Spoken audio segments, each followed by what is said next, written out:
Hey guys, welcome to my channel. In this video, I'm going to talk about happy marriage, long-lasting married life. So before we get started, please subscribe my channel, follow me on Instagram. If you want to take my personal consultation, so please check the link below. So without wasting time, let's start this video. So first of all, for having a good married life, you have to check the Navamsha chart, okay? Because no matter what are the planetary placements in the birth chart, if your Navamsha chart supports marriage, if seventh lord of Divan chart is well placed in the Navamsha chart, then in that case, you're gonna have a good married life, okay? No matter before marriage, you may suffer relationship issues, or there may be some issues like in getting married, there can be some issues, but after it, you're gonna have a good married life, okay? So that's why it's very important to check the Navamsha chart before you decide about marriage, okay? Now, if you have afflictions like Mars is afflicting 7th house, Rahu, Ketu are afflicting 7th house, so in that case, before getting married, you should perform some remedies. If remedies are performed properly, if late marriage is done, then the marriage may last long. If you think that you have afflictions in your Divan chart, 7th lord is afflicted by malefics, Saturn, Sun, Rahu, Ketu, Mars.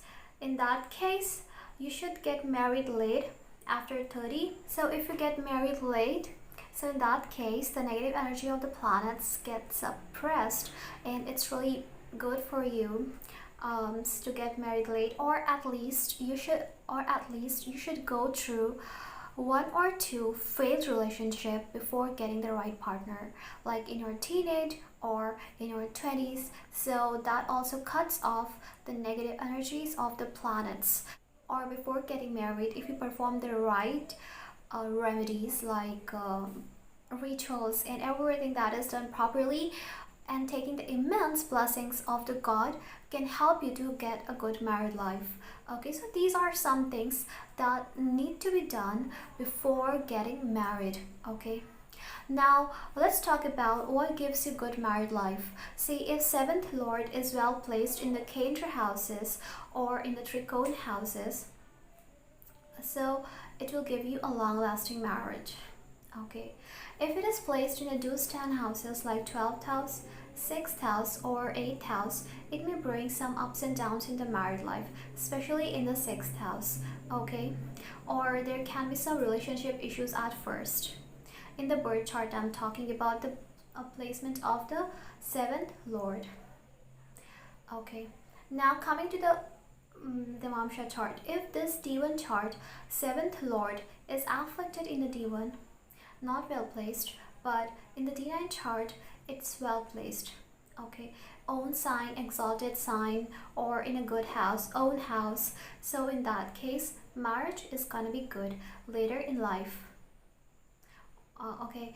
And before marriage, there may be some issues that the person may face, but later on, marriage is gonna be good, okay?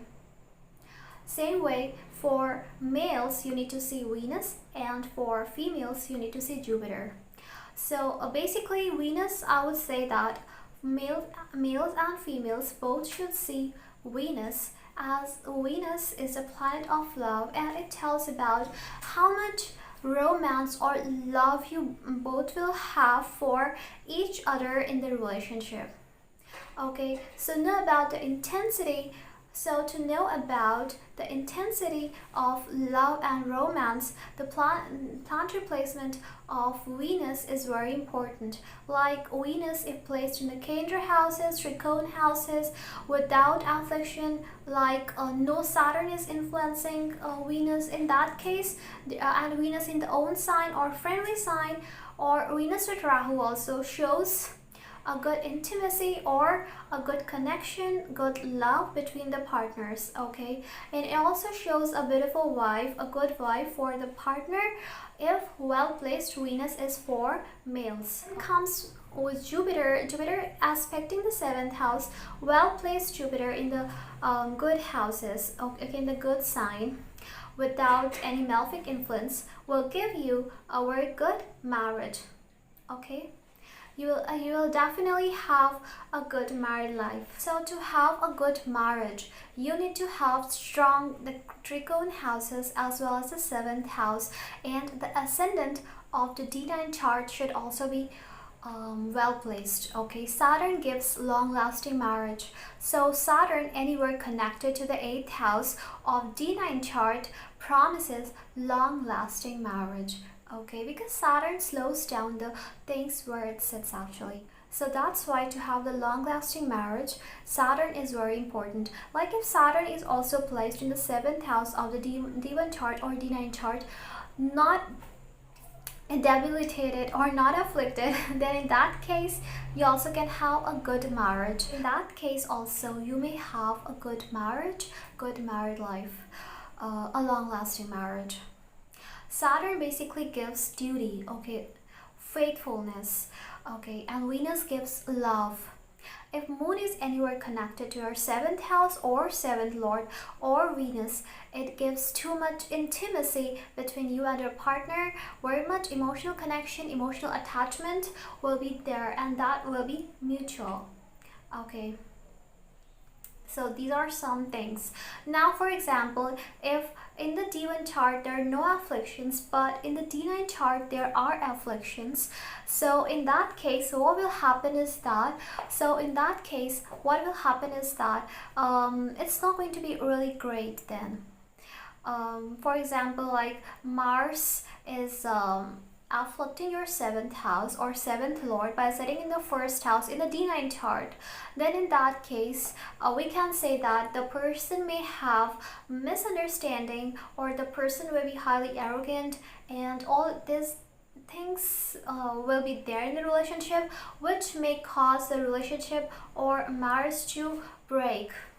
Okay, but I'm not saying that everyone having Mars or Saturn sitting in the D1 chart in the 1st house will have broken marriage. I'm just saying that in certain combinations. Now for example, someone is having Mars and Saturn sitting in the 1st house, obviously it's going to create issues.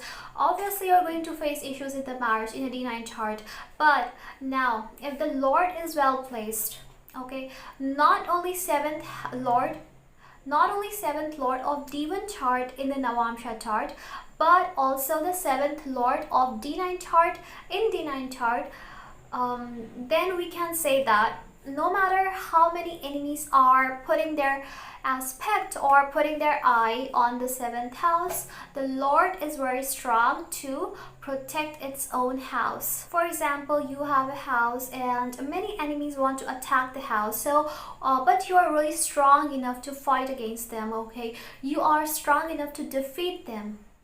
So in that case, you will be able to defeat them and they won't cause any harm. Obviously they may try to cause harm and they may cause a little bit of harm, but it won't be very significant and you will be able to defeat them or win over them. Okay, so same way, if many malefics are influencing the 7th house in the D9 chart, but if the 7th Lord is strong, like it's in tricone houses, Kendra houses, okay, in own house, 7th Lord in its own house, okay, or is well placed, in that case the Lord is really protecting the house and it will not cause any disturbance. Okay, so the Lord will be strong enough to protect its own house.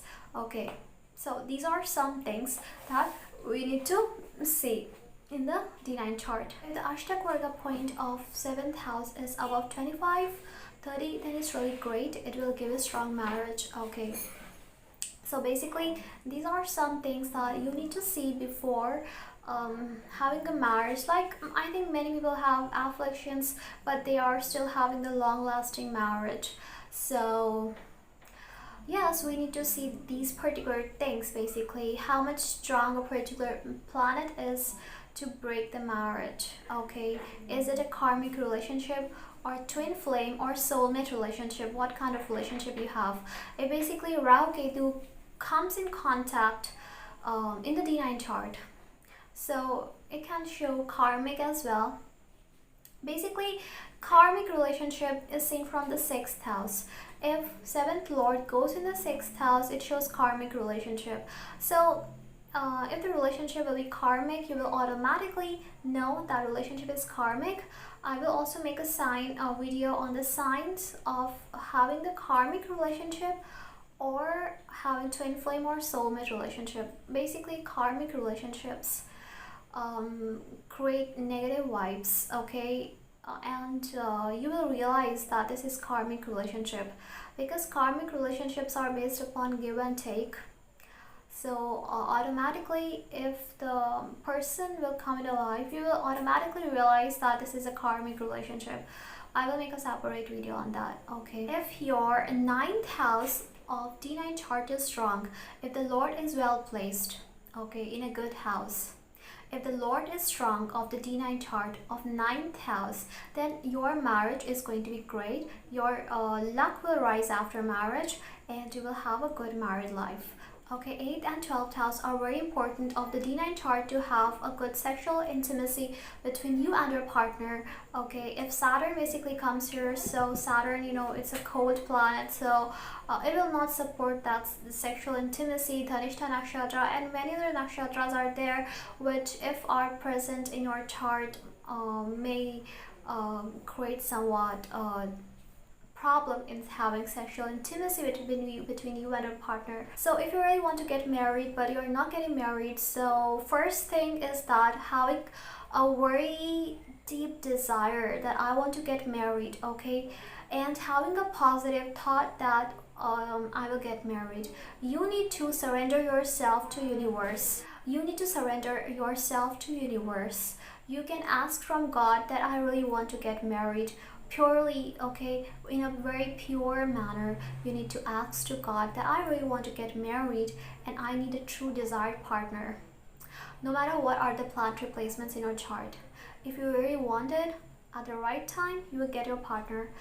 You should be constantly praying to the deity, any deity that you think understands you, or you have a soul connection with a particular God. Then in that case, you should be constantly praying that God for giving you marriage. Okay, prayer is very powerful, and no matter what planetary placements you have, if you truly believe in God, then you will get the right partner and everything will be right in your life. Okay, so I always say surrender yourself to God, surrender yourself to divine. Never ever think negative that my planetary placements are this, I won't get married. Okay, this thought is really bad, okay, because whatever we think is reflected back in our life. If we will think negative, okay, so negative things will come in our life. Always think positive if you really want to get married, because you don't know that whatever you are thinking is getting manifested, and that thing may become true. And I have seen this thing, so that's why be calm, be patient. If you get the right partner, after it, do prayer and rituals, remedies, okay, and surrender yourself to God, surrender yourself to universe, okay. And one thing I will always like to tell you is that true love is not about taking, true love is about giving, okay. In true love, we don't see our pleasure, we see the pleasure of the other person. If you really love someone truly, don't expect something from them, don't expect them to return something to you. If you love truly, universe will definitely listen to you. Just believe and have faith on a true love. Your love will listen and come in your life. Okay, this thing really works. Just have faith in your love. If love is true, then no one can stop, because the love is very powerful feeling, okay, and it will heal all your injuries that you have got in your relationship.